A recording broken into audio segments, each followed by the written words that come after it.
Good morning. It's day 30 of our Lent Readings for 2022, and we're going to continue today with the book of Hebrews. Now, we said yesterday, Hebrews is a book written by an unknown author, although people have been suggested. We don't really know.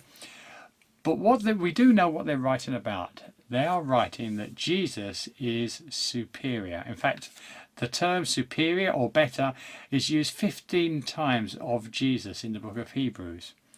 He's a better representation or revelation of God. In fact, he's the final revelation of God. He's better or superior to the angels, to the prophets of the Old Testament, to Moses, the great lawgiver. And he offers a better, a greater, a final salvation through his own sacrifice. And the author spends 10 chapters going through this. Then chapter 11 talks about faith, and then chapter 12, therefore, just like in the book of Romans that we looked at a few weeks ago, therefore. And we're going to look at that today. We're just going to read two verses, the first two verses of Hebrews chapter 12, beginning with that great therefore. Therefore, since we are surrounded by such a great cloud of witnesses, let us throw off everything that hinders and the sin that so easily entangles, and let us run our race with perseverance as marked out for us, fixing our eyes on Jesus, the pioneer and perfecter of faith. For the joy set before him, he endured the cross, scorning its shame, and sat down at the right hand of God. Why did Jesus sit down? Because his work was finished. This passage starts off talking about a great cloud of witnesses. That refers back to chapter 11. Chapter 11 is the great chapter on faith, where it goes through some of the characters of the Old Testament and talks about how they lived a life of faith in God. It talks about people like Enoch, Noah, Abraham, Joseph, Jacob, Moses, Rahab, Gideon, Samson, David, and it puts all these people before us as great men and women of faith. And it says, therefore, because of this example of faith, let us run the race with perseverance. Now, when I first read that, the image came to my mind that it was like a Roman amphitheatre where they're all sitting around watching us run the race. But that's not the picture at all. The picture is more like a great hall of fame. It's as we walk down the hall of fame, and on the wall we see the pictures of these great people, of men and women of faith of old. And as we walk down, we are inspired by them to run our race. And that hall of fame didn't just finish with the Old Testament. You walk down past all the characters mentioned in chapter 11, but then beyond that hall of fame continues. There's corridors, and it has people like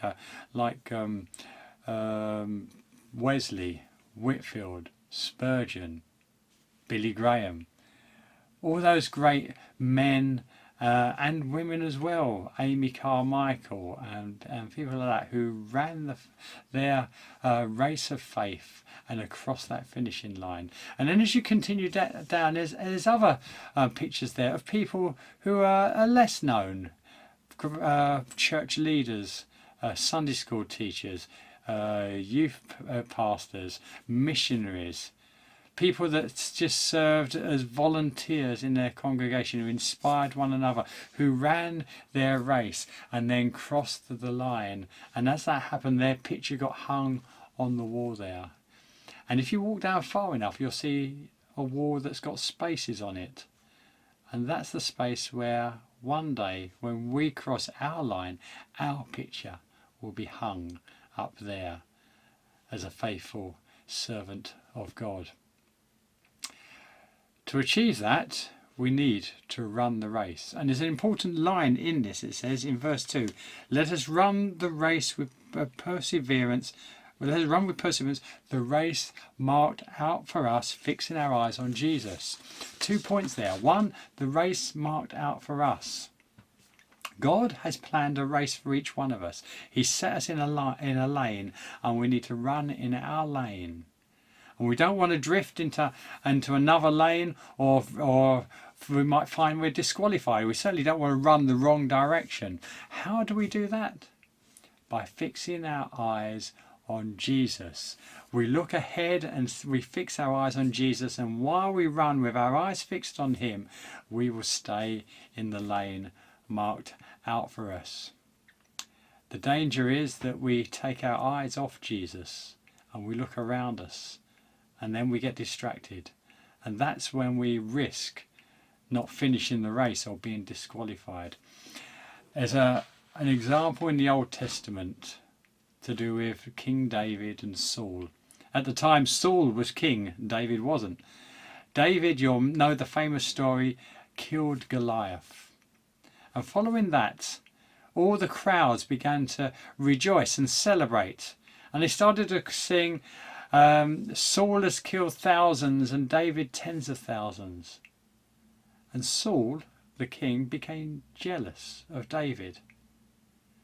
And it says in that passage, you can read it in 1 Samuel 18, when you get to verse 9, it says, and from that time on, Saul kept a close eye on David. Saul became jealous, and he took his eyes off the Lord and he fixed his eyes on David. And from that point on, his reign started to go downhill, because he'd taken his eyes off the Lord and fixed them on something else. Fix them on someone else and become jealous. We need to keep our eyes fixed on Jesus.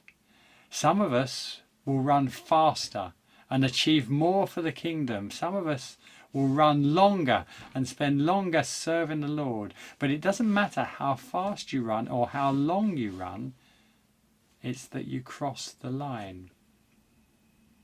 We all have a race marked for us. Some of us will only follow the Lord a short time, either because we find him late in life or because our lives end early. Some of us will run long races because we know the Lord from an early time and we live a long life serving him. Some will run fast and achieve great things for the kingdom. Others, most of us, will run a slow, steady race. What's important is we cross the line. When I was at London School of Theology studying, the students one year decided to do a fundraising event by running the whole length of the Grand Union Canal, which starts up at Birmingham and goes down to London to Little Venice.